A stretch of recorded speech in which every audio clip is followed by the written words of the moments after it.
What is it that you want out of your overseas basketball career? Is it money? Is it fame? Is it fortune? Is it the life experiences? However you answer that question, that is going to largely determine whether or not overseas basketball is worth it for you. So in this video, I want to go through my life experiences and maybe enlighten you to some things that you haven't considered before. So let's get right into it. Now, the default assumption is that overseas basketball is an amazing lifestyle. You're going through these different countries, these different cities. You're playing against players from all over the world. You're experiencing places you've never been to in your life. While all of that is true, there are many drawbacks to overseas basketball in the sense that you're missing out on anniversaries, celebrations at home, your friends and family, cultural barriers, late payments. So I'm not going to sit here and try to glamorize overseas basketball to you, especially if you are beginning at the lower or the mid levels, which I'm assuming the vast majority of you will be doing.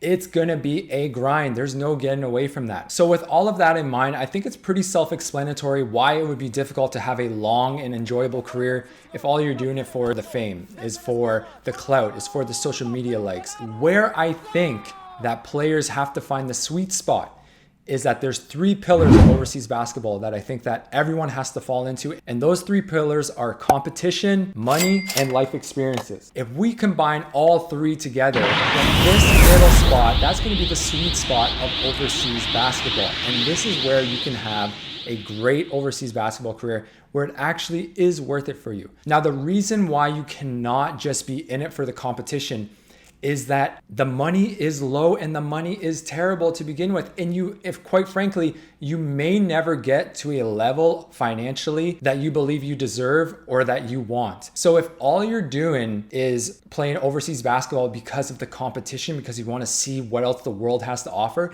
then just logistically speaking, realistically speaking, it's going to be difficult for you to have a long and fruitful career because you're going to have bills that come up. You may have a kid, you may have other commitments, and eventually you're going to get into your 20s and your 30s and you're not going to have much to show for it if all you're doing is for the competition.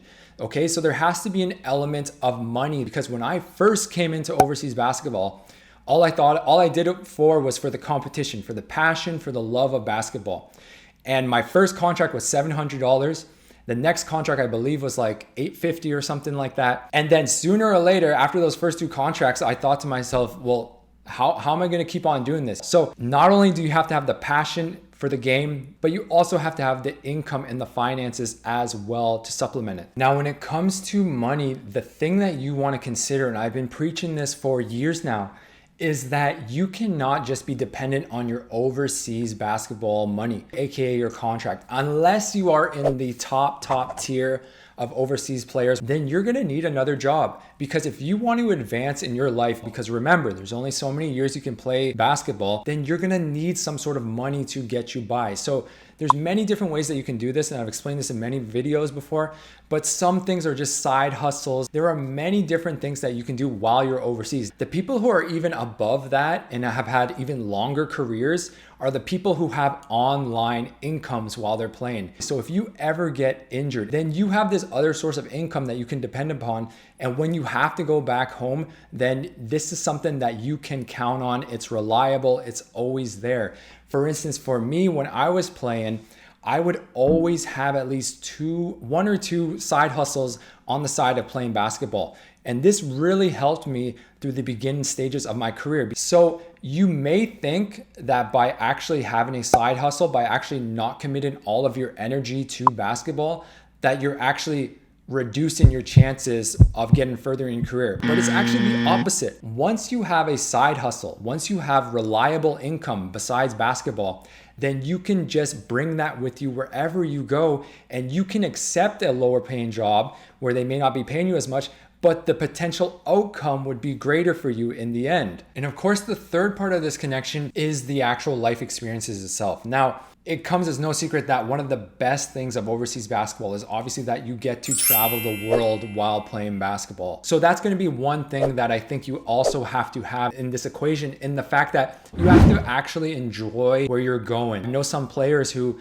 their only options were in the Scandinavian, no offense to anyone there at all, but they did not want to go there because they said it was always dark, it was always cold. They just hated their life there outside of playing basketball. And ultimately they said, hey, if I can't get an offer anywhere else, then it's not worth it. And they stopped playing. A lot of these clubs, a lot of these teams, you're going to be at the mercy of them wherever they put you up. So if they are always putting you up in an uncomfortable situation, an uncomfortable hotel, an uncomfortable location, then ultimately that's going to take an impact on your mental health. And I don't think that you will ultimately continue with overseas basketball. And so I think that you need to have all three of these in your equation for overseas basketball to be beneficial and to be worth it for you. For me personally, I can only speak for myself. Of course it was worth it. I loved it. This was one of the best periods of my life, but I'm not saying that it's going to be easy for you guys. That's what you have to understand. I'm saying it so simply right now, but there are going to be struggles. There are going to be trials and tribulations throughout your career.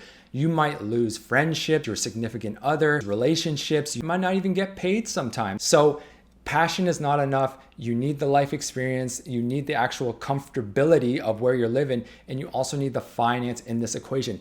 If you do that, then I believe overseas basketball can be worth it for you. Do not believe that it's ultimately even that difficult to do. There's probably the vast majority of you who are listening right now can somehow develop a skill online that you could translate to money to make an income while you're playing overseas. Now, the difficult part after that becomes, how do you get a team? Well, luckily for you guys, that's what this whole channel is devoted to. So if you got any value at all out of this video, like the video, give me a comment if you have any questions, and subscribe to this channel because I want to help you guys out. I want to make sure all of you, as many as I can, succeed in this game. It's a beautiful game, and ultimately I think it will be one of the best experiences in your life if you are fortunate enough to go overseas. Anyways, thanks so much for your time, guys. Take care, God bless, and I'll see you in the next one. All right, peace out.